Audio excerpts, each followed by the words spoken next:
Igama ngubhaka isibongo wakanzama bathi ngihambile bathi ngibonile bathi ngizenzile bathi wathinta ubhakuda kuyini ngingole ebhuqabhuqa imiza abafokazana ngotholodwa likaMentshisi ethuluza ngihambile ngilifica ensimini qamuxakile kusazoshuba kusangenzeka noma yini ngumafavuke njengethanga abaningi onogwajobhaja ekhulu for makhandakhanda indlondlo enamakhanda amabili elisithathu elenkosazana dami lingasho ubusika nehlobo ngqwele ngaphuphi inyoni ziphupha mihla namalanga mthombo geleza ungabonakala ukuthi amazaqhamuka phi kubonakala lapho ephumela khona zitha zami ziyaxolisa mase sibona amandla amakhulu asemazulwini ngithanda ngize ngithande naba ngangithandi ngoba naba ngithanda abake bangangithanda kepha ngenxa amaqiniso nokuma namhlanje sebeyangithanda wena onyanya ofokofo ngeke izinto ngempatha macela kufakala nangisikisi hey madoda ayikho into engichaza njengokuthi mangisakhuluma into kube khona abantu abagolozayo abanye bangakholwa mayisiyenzeka bese beyakhexa uthe ezokhuluma upresident ngangena live ngathi upresident alikhi ilanga ukuthi wakhona ujikele umkhulu into angayenza ukuzama ukubamba ipublic angashaya umchunje angenze njani anganika umchuni leave hey abantu bathi ayikho leyo ngathi bese enza i-commission yini leyanto ye-commission kusuke control republic engathi konke yenziwayo hayi kodwa ukuthi kusuke kwenziwa mase kuhamba imali ze-state makuthiwa commission nje i-history ye-commission le-South Africa ayigcini iy'thelo zokuthi abantu bathola ubulungiswa kodwa i-commission la igcina ilinyathelile udaba elisuke lusematheni i-commission into okunyathela udaba olusematheni la eSouth Africa angazi kwamanye amakhanda so mina ngikusho lokho ngoba ngi-understanda ukuthi upresident nomchunu uyabona uma unomuntu umfethu okwazi ukuma nawe ezimweni zicayi ame nawe awumlahli lo muntu nawe futhi ekhaya bafethu lento singayijaji wrong nawe ekhaya ungamlahli umuntu uma nawe kushubile ungamlahli umuntu olwa nawe izitha zifuna ukuqeda ame nawe ungamlahli umuntu okwazi ukukudonsa uma ubhajiwe bafethu ake simele nje iqiniso limsulwa ungayilahli indoda yakho okwazi ukukhala kuyona mangabe kuthiwa ngempela sibi isimo ungamlahli umngakho okwazi ukufukula ubhajiwe ayenzi leyo nto ungamlahli umngani wakho ukuthi sebekulahle bonke ancamela ukuthukwa ungamlahli lo muntu vele kusemhlabeni vele kudlala ipolitiki versus umdlalo umehluko umdlalo ongcolile umdlalo rough ipolitiki kwipolitiki akekho umuntu oneqiniso kwipolitiki kodwa ukuzuyidlana ufuna namhlanje uveza amanga kalo kusasa baveza amanga wakho phambi kwakusasa kuvela amanga lapha kodwa nje kwipolitiki akekho umuntu omsulwa zishayana ngomqondo one way akekho umsulwa kupolitiki bese zidlala lonto uma ungali understand igama elipolitiki mawusangela kupolitiki uthi khona wrong khona right khona njeya ipolitiki it's a dirty game nawe mawungangena kupolitiki ube semandleni kuyoshiya ukuthi wrong futhi uyowenza wrong ipolitiki leyo into ekhohliswayo kupolitiki kubangwa nje kusema umphakathi kubangwa ivoti ipolitiki lomphakathi yiloyo ungena azenze into enhle emphakathini omunye angene okuhle omunye kodwa ipolitiki lamahlaze engiwashoyo uwabona ngoba sebexabana yila ifike vele khona mba ukuthi awukani bekunjena la ipolitiki leyo ngithema ngisho lento abantu bacabanga ukuthi ngiyadlala ngisho ezokhuluma upresident ngase ngingenile thema ngena ngama ngathi upresident nathi into azoyisho ake uthi ke nginivezele futhi lento awuthi ke nginivezele iveza kanjani awuthi ngithi ufuna ukuveza lenkulu so ngithi mina kuwena into ebalekela ukuthi uunderstand ukuthi njengamanje upresident bengabe khuluma inkulumo yakhe yonke nizoyizwa futhi nani ngoba nisile. Uma ngeke kuze kuthiwa ngelinye ilanga Mchunu lalela siyaxosha cha mhlawumbe angamisa isikhashana mhlawumbe ingabe i-commission ekuthiwa i-investigate nayo nto futhi iphile futhi iphelele noma kuthiwa hayi mhlawumbe siyakumisa isikhashana esincane uphele sishaya iround leyo kuthiwa siya-expela hayi angichekha ngempela esigodlweni lodaba ngoba ngeke ngene esigodlweni ngizobuza udaba nje cha ngizikhulumela nje mina from my point of view angaze ngene esigodlweni futhi ngithi angifuni ukungena. Let me talk to the public the truth. Ila maqiniso angafuneki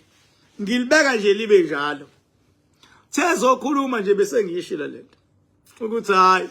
uzoshaba ke live incane. Hey, zathini la? Zathi hayi unamanga. Hayi ngeke kube njalo. Hayi wara. Ngathi hayi kuncane kwelive. Mase kuthiwa Truth Commission of Inquiries. Commission baba.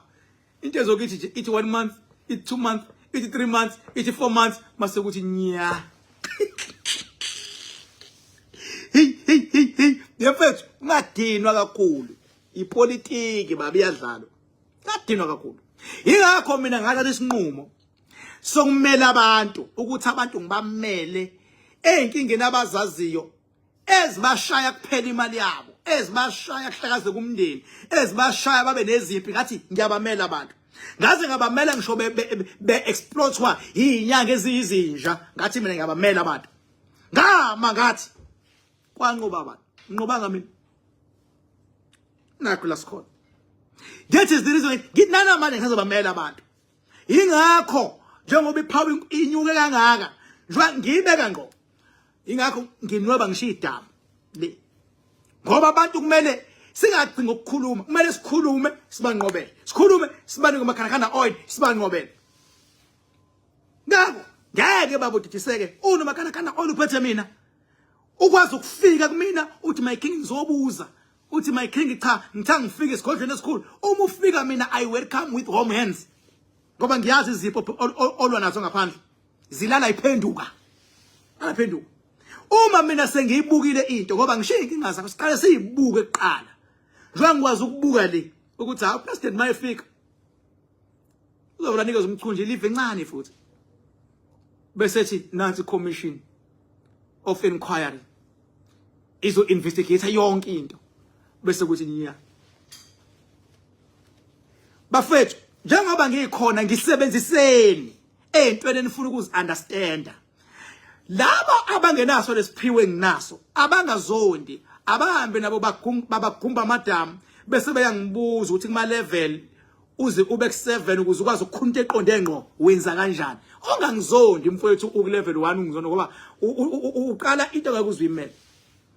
mina nginthatha njengabantwana bakaNkulunkulu ekumele ngibalwele emhlabeni ngize ngilwele ngishiya itha zami ngize ngilwele ngishaba semajele ngilwele ngishaba semsebenzini ngilwele osomabhizinisi ngilwele abapoliticians mina ngilwele wonke uhlobo lomuntu mina ngoba amandla enginawo uma ngalwelanga umuntu ayangisinda afuna njalo ngihlale yabo ngihlale nginqobela umuntu njalo ngihlale ngilwa bese kuthiwa hawu King Phaka wazi ngani kuzoba njani uyabo akakho umuntu owayengasho ngale yaminyaka athi labantu ekuthiwa babula lusenzomeyiwa umela imina kuphela umuntu owama ngathi abalazi icala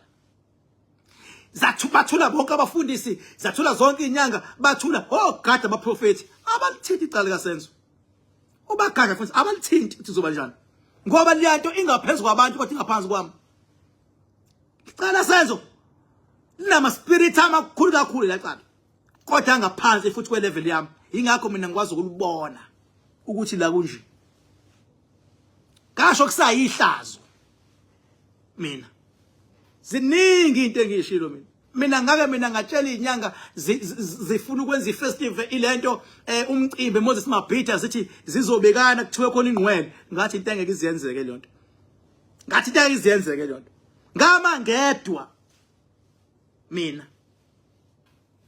kwathiwa hayi ukuthatha phi lokho kwathiwa hayi umona kwathiwa ngeke hey kwangathi drama iyayidlala 2 weeks wonke lo igijimile nje eUking Bhaka ilokishilo ithi bafana bami nihlulwa yini ukuhlola ukuthi kudlalwa ngani lana kanti lezi igodlo zeni zenzani kangisho njalo ngithi ngoba zihlulekile igodlo zeni sengiyamtshela awukho umcimbi ozoba seMoses Mabhida ngomhla ka30 September ngangilongishilo lathi malifika hey ayikho into yadonsa amehlo njengaleyo lathi malifika ilanga bethi abantu sizobona ile engagcotshwa khona ke mina emazulwini kwathi uyingwele king leli gama lika king kumina lokunwayisini igama enqoba ingqinamba leli la public kubonakala lona igama okugcotshwa abantu abambala nothathe ifa ukuthi hayike ka spiritual asithena uking nalo cha nqobe la mina as a result no one can ever challenge me la ngisho ngalanda umuntu ekuthiwa umthemba kanjani ngokwaka spiritual mase ebhekene nami la iyo ichamela indoda noma uyichamela whoever umletha la ngeke ngoba inama level baba funa uqina ukhakhayi ube ne spiritual wisdom ube nakho ukuthi abantu ubalwela ngokweqiniso tshela ke mina ngakho nje mina mase ngithe mina ngiyama nabantu ngeke uthi ungisuse futhi ngama mina namanje ngisabatshela abantu bafethu ningaphulwa inhliziyo ipolitiki kwipolitiki kudlalwa ingqondo kwipolitiki i-dirty game kwipolitiki akekho umuntu ekuthiwa umsulwa kwipolitiki once ugaqa umlenze wakho kwipolitiki sewufake kwi-dirty game kudlalwa wena kudlalwa abantu ubona sebedlala bodwa bakhiphana ekhundleni sebeyakhala sehlanjwe inkantolo kuyabanga uwile lo namhlanje sasa kule ipolitiki nje ma uwine lapho ipolitiki uyakwazi ukuphatha abantu bese uyabakhohlisa abantu ngizokwenza ukuthi kwakona ukukhohlisa abantu ushita ukuthi uzeze usadlala abantu ingqondo badlala ipolitiki kwabantu babuye bamakane ukuthi uzokwenza ukuthi awusakwenzanga ukuthi lo maka lo nayo udlala ipolitiki ufuna abantu beze ngakuyena kodwa nje zonke ziyafana politiki votela lo muntu ngoba umuzwe enhlizweni hayi ngoba uconvincewe ngoba nalokho convince ukusasa uzombona seshiye phansi sayigcela lenhlangano bethi ngena kuyona wena